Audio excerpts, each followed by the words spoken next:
এইভাবে যদি তোমরা লোটে মাছ রান্না করো তাহলে কিন্তু লোটে মাছের স্বাদ হবে দ্বিগুণ, যা গরম ভাতের সাথে জাস্ট জমে যাবে। নমস্কার, আমি সুপর্ণা সুপুস কুকিং ওয়ার্ল্ডের নতুন একটা রেসিপিতে সকলকে স্বাগত। আজকে আমি তোমাদের সাথে শেয়ার করে নেব লোটে মাছ আর আলু দিয়ে একটা দুর্দান্ত স্বাদের রেসিপি। আশা করি ভিডিওটি তোমাদের ভালো লাগবে। ভিডিওটি সম্পূর্ণ দেখার অনুরোধ রইল। এর জন্য আমি 500 গ্রাম লোটে মাছকে ভালো করে ধুয়ে নুন হলুদ মাখিয়ে রেখে দিয়েছিলাম। এবার একটা ফ্রাইং প্যানের মধ্যে নিয়ে নিয়েছিলাম সবগুলো লোটে মাছকে।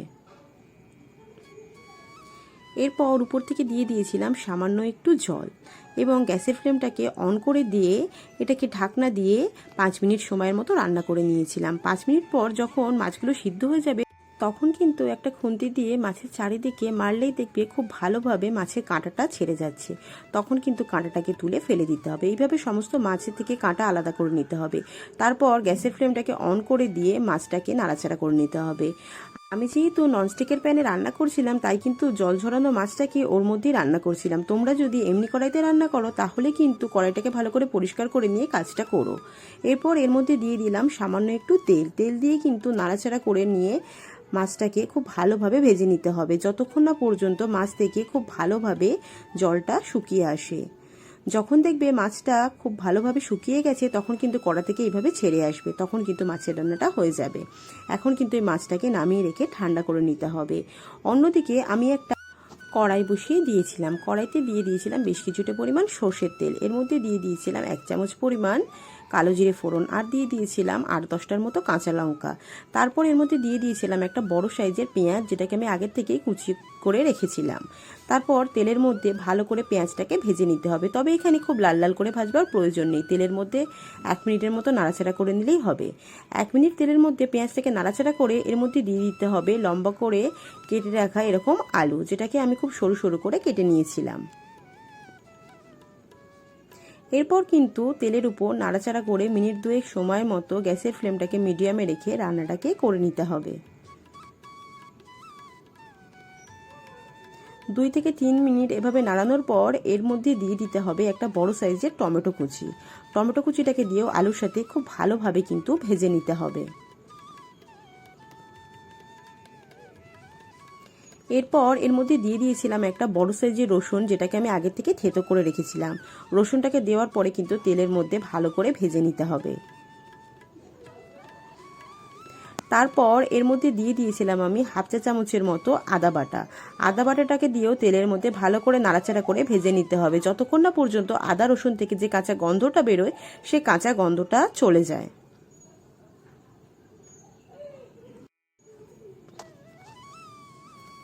আদা রসুনটা খুব ভালোভাবে ভাজা হয়ে গেলে এর মধ্যে দিয়ে দেব আমি স্বাদ অনুযায়ী লবণ। লবণটাকে দিয়েও কিন্তু মিশিয়ে নিতে হবে।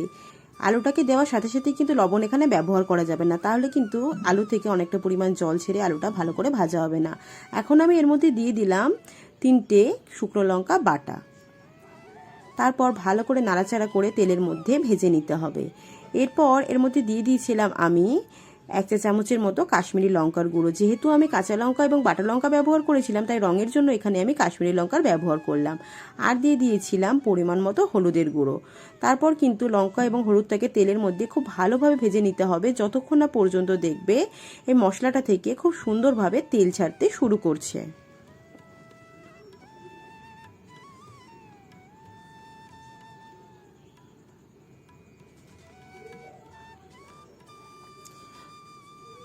এরপর এটাকে ঢাকনা দিয়ে রান্না করে নিতে হবে 2 থেকে 3 মিনিটের জন্য। 2 থেকে 3 মিনিট পর ঢাকনা খুলে আবারও কিন্তু এই আলুগুলোকে নাড়াচাড়া করে ভেজে নিতে হবে। এরপর এর মধ্যে দিয়ে দিতে হবে আগের থেকে ভেজে রাখা লোটে মাছটাকে। লোটে মাছটাকে দেওয়ার পর কিন্তু গ্যাসের ফ্লেমটাকে একেবারে লো করে দিতে হবে এবং খুব ভালোভাবে আলুর সাথে লোটে মাছটাকে কষিয়ে নিতে হবে, ধরো ওই 3 থেকে 4 মিনিটের মতো। তোমরা যারা লোটে মাছ খেতে পছন্দ করো তারা কিন্তু অবশ্যই এই লোটে মাছের রেসিপিটা ট্রাই করো। আর যদি বাড়িতে বানাও তাহলে খেয়ে কেমন লেগেছে আমাকে কমেন্ট করতে ভুলো না। তোমাদের কমেন্ট পড়লে কিন্তু আমার রান্না করার উৎসাহটা আরও অনেকটা বেড়ে যাবে।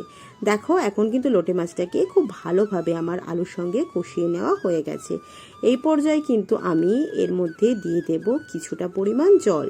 যেহেতু আমি আলুটাকে আগে থেকে ভাজতে ভাজতে মোটামুটি সিদ্ধ হয়ে গেছিলো, তাই কিন্তু এখানে আমি বেশি পরিমাণ জল ব্যবহার করব না। সামান্য একটু সিদ্ধ হতে যেটুকু বাকি আছে সেটুকুই কিন্তু জল আমি এখানে ব্যবহার করব। জলটা দেওয়ার পর কিন্তু আমি এটাকে ঢাকনা দিয়ে রান্না করে নেব মিনিট 5 সময়ের মতো। গ্যাসের ফ্লেমটাকে লোতে রেখে মিনিট 5 রান্না করে নেওয়ার পর কিন্তু এটাকে খুলে একবার নাড়িয়ে নিতে হবে, যাতে তলা থেকে রান্নাটা একেবারেই পুড়ে না যায়। ভালো করে নাড়াচাড়া করে নিয়ে এটাকে কিন্তু আমি আবারও ঢাকনা দিয়ে রান্না করে নেব। এবার কিন্তু গ্যাসের ফ্লেমটাকে মিডিয়ামে দিয়ে 2 থেকে 3 মিনিট রান্না করলেই দেখবে তরকারি থেকে যে অতিরিক্ত জলটা ছিল সেটা কিন্তু অনেকটাই এখন শুকিয়ে আসবে।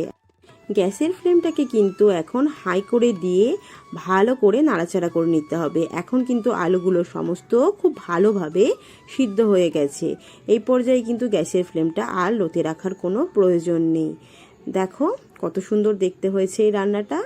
এইভাবে কিন্তু নাড়াচাড়া অনবরত করে যেতে হবে, না হলে কিন্তু তলা থেকে মাছটা লেগে যেতে পারে।